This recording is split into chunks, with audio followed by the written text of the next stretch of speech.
மதிப்பிற்குரிய அவைத் தலைவர் அவர்களே, வந்தே மாதரத்தினுடைய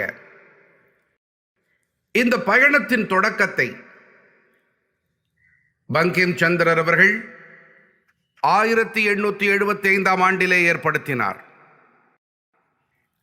மேலும் இந்த பாடல் எந்த காலத்தில் எழுதப்பட்டதென்றால், அப்போது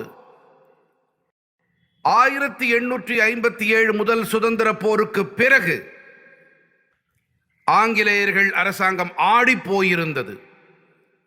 பாரதத்தின் மீது பல வகையான அழுத்தங்கள் அளிக்கப்பட்டு வந்தன, பல வகையான அடக்குமுறைகள் திணிக்கப்பட்டு வந்தன.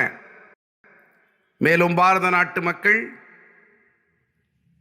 கட்டாயப்படுத்தப்பட்டார்கள். இதை ஆங்கிலேயர்கள் செய்தார்கள்.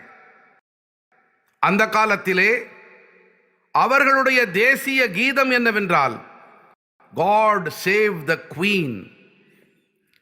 இதை பாரத நாட்டினுடைய அனைத்து வீடுகளுக்கும் கொண்டு செல்லும் சதி நடைபெற்று வந்தது.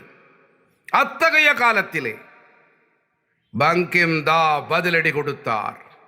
அந்த பதிலடி இரட்டிப்பு பலத்தோடு கொடுக்கப்பட்டது.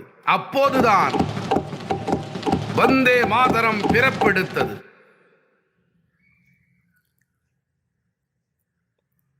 இதற்கு சில ஆண்டுகள் கழித்து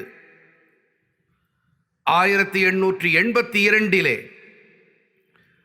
பங்கிம் தா ஆனந்த மடத்தை எழுதிய போது இந்த பாடலை அதிலே அவர் இணைத்து கொடுத்தார்.